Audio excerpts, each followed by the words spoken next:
और शास्त्री जी मेरा ये उद्देश्य बिल्कुल भी नहीं। हेलो, तो मेरा ये उद्देश्य बिल्कुल भी नहीं है कि मुझे घमंड है या ऐसी कुछ चीज़ें। मेरा सिर्फ उद्देश्य ये था कि कुछ चीज़ें जैसे मुझे लगता है ये भागवत है, आयोजन है, तो ये चीज़ें विस्तारित होनी चाहिए और सभी को समझनी चाहिए, क्योंकि जो भी आयोजन हम कराते हैं या कोई भी कराए तो उसका कुछ न कुछ उद्देश्य तो रहता ही है। और जब तक लोगों को ठीक से पता न चले कि उद्देश्य क्या है, वास्तव में तो बस खाना पूर्ति तो होती है। लेकिन आपने बताया होगा, बहुत अच्छा है, शायद मैं नहीं रहा हूँ, तो मैं कुछ बताना चाहूँगा। बहुत बहुत धन्यवाद कि आपने समय दिया। तो एक तो विद्वानों में ये रहता है कि भगवान शब्द का अर्थ क्या है, अलग अलग है अपना हिसाब जो भी है। मेरा मानना अपना अलग है, मैं कहीं से कॉपी नहीं करता हूँ। मुझे लगता है मैं लिखता हूँ या उस पर विचार करता हूँ। तो भगवान का जो मूल जो अर्थ है, स्पेशली मैं बताना चाहूँगा जो बुजुर्ग लोग हैं, जो भागवत या बहुत ज़्यादा भक्ति करते हैं, भग और बान दो शब्दों से मिलकर बना है। भग बान, भग प्लस बान।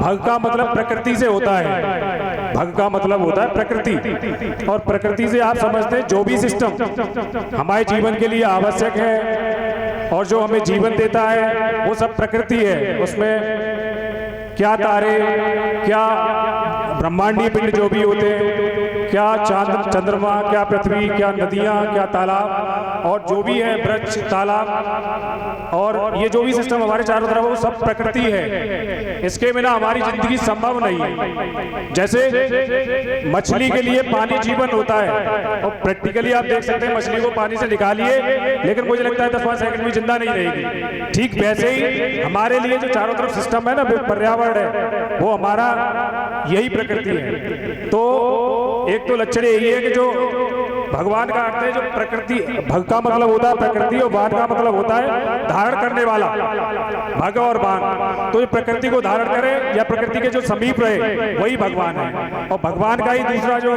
पर्यायवाची है वो है ईश्वर, और ईश्वर भी मनाए ऐश्वर्य धारण करने वाले से। तो ऐश्वर्य और भग एक ही चीज है, ठीक है। तो लेकिन अब चीजें क्या हुई, आदमी का जो मूल जो लक्षण है सीखने समझने का, वो ये है कि आदमी को जब तक, एक तो तरीका होता है सामान्य तौर पे बताने का। मैं आपको कोई कहानी सुनाऊं, सामान्य कहानी, आपको आनंद नहीं आएगा, लेकिन मैं उसी कहानी को बढ़ा चढ़ा कर बताऊं या ऐसे तरीके से बताऊं तो तुम्हें लगे कि बहुत नया है या कुछ नया बता रहा है, कुछ इंटरेस्टिंग है, तो याद भी रहेगी और शायद आप धारण भी करो। तो जो भगवान जो है, भगवान से ही, भगवान शब्द से ही बना भागवत। भागवत का मतलब होता है भग, भग माने प्रकृति का ज्ञान।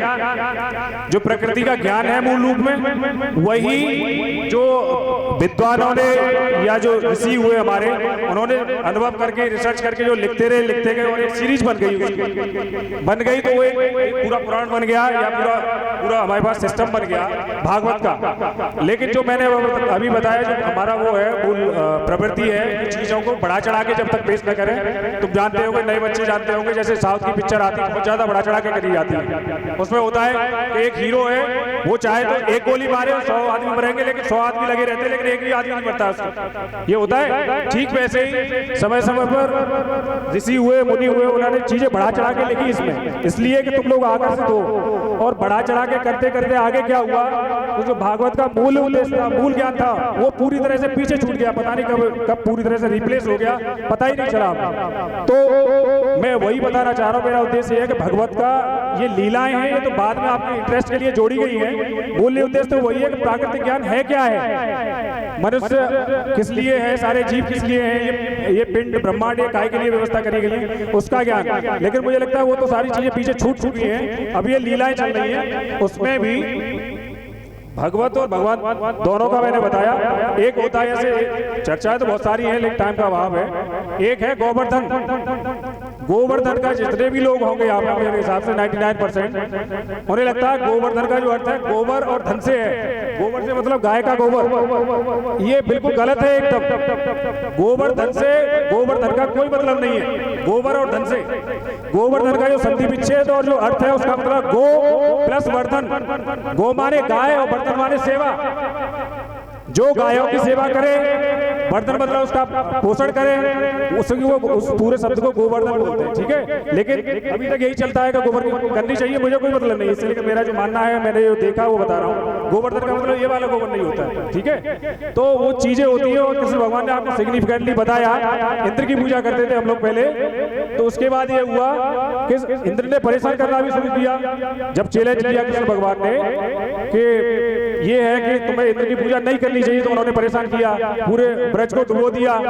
तो इंद्र भगवान ने ये बताया, उनकी सुरक्षा करिए, बताया कि कोई भी तुम्हें कितना भी परेशान करे, तुम्हें उसके दबाव में नहीं आना है, और तुम्हें प्रकृति की पूजा करनी है। और जो गोवर्धन पर्वत था, जिसकी वो होती है वनस्पति से गायों की सेवा करते हैं तो लोग, उसका संरक्षण किया और बताया कि जो हमें सेवा देता है डायरेक्ट वे में हमारे काम आ रहा है, उसी की हमें सेवा करनी चाहिए। और इसीलिए भगवान कृष्ण ने गोवर्धन पर्वत का वो किया, पूजा करी और आरंभ करी तब से। तो सभी के लिए धन्यवाद, और ये दीनदयाल चाचा जी का बहुत बहुत धन्यवाद सभी ग्रामवासियों की तरफ से कि इन्होंने इस आयोजन को कराया।